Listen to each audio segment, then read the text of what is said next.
A visit to Gateway Classic Cars in Carmel, Indiana is a trip down memory lane for car-loving baby boomers like me.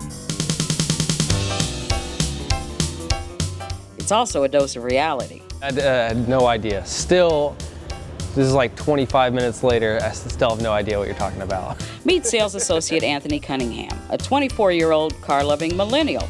You see, I saw a car on the showroom floor that reminded me of the old Perry Mason TV shows I watched growing up. And even though he had no idea, Anthony says that's great.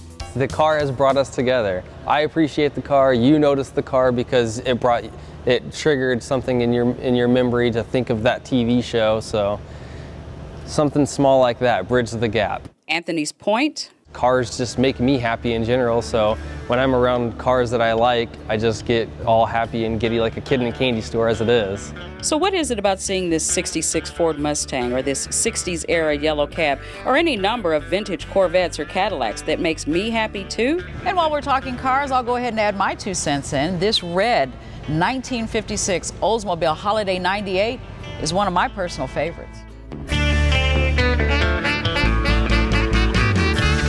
My grandfather had one almost identical to it. His was a 1958, red and white instead of red and black, and we only got to ride in it once or twice a year because he only drove it on very special occasions. Good times. And that, says sales manager Brad King, explains the love. You know, it was a big deal in the 40s, 50s, 60s. And before that, it was an event that somebody bought a car. It was a big deal. You know, and the neighbors all came over and they gathered and it's like, what motor did you have? What rear end do you have? Buying a car a community event? Brad says, absolutely.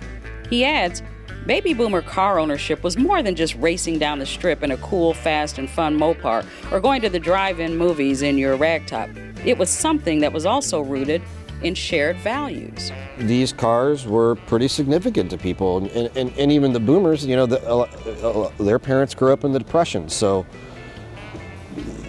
they were taught to take good care of their things and save money and keep things for a long time. That's gone. Certain social values may be shifting as time goes by, but King says cars like this multiple award-winning 1956 Ford Thunderbird will always stand the test of time. There weren't robots building these, you know. These were Americans, American-made products building this car. Valued at well over $150,000, this one is the star of the showroom floor. My 10-year-old son's gonna see this car and think it's really cool. And somebody that's 80 years old is gonna go, man, my neighbor had one of those, I always wanted one. I doubt that we will have this particular vehicle very long. Prices vary, as do memories and the thirst for nostalgia. Still, if you think that a baby boomer spending more than $150,000 on a vintage car is unusual, Brad King says, not at all. You got a nice bowl of chili on a winter day, same type thing, you know, it feels like home.